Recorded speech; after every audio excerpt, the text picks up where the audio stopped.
सर्वांना नमस्कार मित्रांनो, आपण आपल्या आजच्या चालू घडामोडीच्या या महत्त्वाच्या व्हिडिओमध्ये जी काही बदलता ट्रेंड आहे स्पर्धा परीक्षांचा आणि त्यामध्ये येणारे जे काही प्रश्न आहेत यापूर्वी विचारलेले आणि त्या ट्रेंडनुसार सध्या आपल्याला आगामी पोलीस भरती, सरळ सेवा, इतर MPS सारख्या परीक्षेमध्ये कसे प्रश्न विचारले जातील त्या अनुषंगाने आपण या व्हिडिओमध्ये माहिती पाहणार आहोत। तर या ठिकाणी आपल्याला बघा, पहिला प्रश्न या ठिकाणी बघा महत्त्वाचा असणार आहे की जानेवारी 2026 मध्ये कोणत्या राज्याने बॅसिलस सबटिलिस नावाचा जी काही एक महत्त्वाचा जीवाणू आहे याला आपला राज्य सूक्ष्मजीव म्हणून घोषित केले? तर त्याचं उत्तर आपल्याला असणार आहे महत्त्वाचं म्हणजे की केरळ या राज्यानं बघा प्रथमच आपल्या भारतामध्ये राज्य सूक्ष्मजीव घोषित केलेला पाहायला मिळतो। उत्तर काय तर केरळ। महिलांच्या बॅडमिंटनमध्ये 500 सामने जिंकणारी पहिली भारतीय आणि जगातील 6वी शटलर कोण बनली आहे? तर PV सिंधू एक महत्त्वाचं उत्तर असणार आहे। PV सिंधू या प्रश्नाचं योग्य उत्तर असणार आहे। पुढचा प्रश्न असेल 14 वर्षाच्या मोठ्या कालावधीनंतर कोणत्या 2 देशांमध्ये विमानसेवा सुरू झालेली पाहायला मिळते? 14 वर्षाचा कालावधी गेल्यानंतर लक्षात घ्या, तर बांगलादेश आणि पाकिस्तान या 2 देशांमध्ये ही विमानसेवा सुरू झालेली पाहायला मिळेल आपल्याला। तर झटपट आपण या ठिकाणी जे की IMP असणारे चालू घडामोडीचे प्रश्न आहेत ते पाहत आहोत आपण मित्रांनो। तर कोणत्या केंद्रीय मंत्रालयाच्या वेबसाईटला national e governance service delivery असेसमेंटमध्ये प्रथम क्रमांक मिळाला? तर उत्तर असणार आहे केंद्रीय गृह मंत्रालय योग्य उत्तर असेल मित्रांनो आपलं। त्याच्यानंतर आपल्याला पुढचा प्रश्न विचारला जाईल या ठिकाणी महाराष्ट्र शासनाने कोणत्या वर्षाला कृषी वर्ष म्हणून घोषित केलेले आहे? तर मित्रांनो या प्रश्नाचं योग्य उत्तर काय असणार आहे तर 2026 हे महाराष्ट्र शासनाचं कृषी वर्ष म्हणून या ठिकाणी डिक्लेअर केलेलं आपल्याला पाहायला मिळेल मित्रांनो। पुढचा प्रश्न आपल्याला महोत्सवावरती आहे।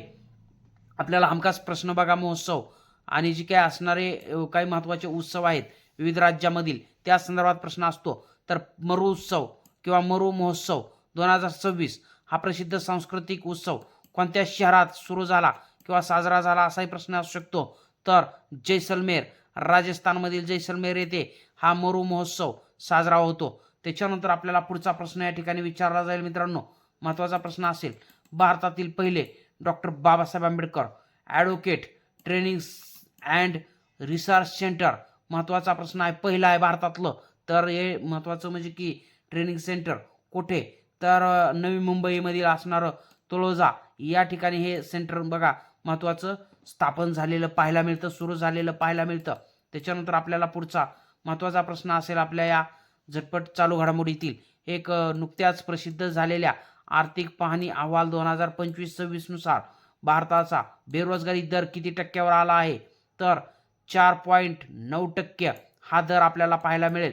तिसऱ्या तिमाहीतील बघा महत्त्वाचा पॉईंट असेल तर त्याच्यानंतरचा आपल्याला प्रश्न विचारला जाऊ शकतो आपल्या परीक्षेमध्ये की 30 जानेवारी हा दिवस भारतात कोणता दिन म्हणून साजरा केला जातो? तर हुतात्मा दिन म्हणून साजरा केला जातो। लक्षात घ्या मित्रांनो, प्रश्न महत्त्वाचा असणार आहे। आणि एका बाजूला जर आपण बघितलं तर शहीद दिन हा कोणता असतो हे आपण कमेंट सेक्शनमध्ये सांगायचं आहे मित्रांनो। त्याच्यानंतर पुढचा शेवटचा प्रश्न असेल आपल्या व्हिडिओमधला भारतीय बुद्धिबळ खेळाडू दिव्या देशमुख 2026 मध्ये कोणत्या प्रतिष्ठित स्पर्धेत पदार्पण करणार आहे? किंवा दिव्या देशमुख हे नाव कोणत्या खेळाला संबंधित आहे असाही आपल्याला करंटमधून प्रश्न येऊ शकतो। तर नॉर्वे बघा बुद्धिबळ स्पर्धा, नॉर्वे देशातील बुद्धिबळ स्पर्धेमध्ये दिव्या देशमुख या काय करणार आहे तर त्या ठिकाणी महत्त्वाचं पदार्पण करणार असल्याचं आपल्याला दिसून येतं।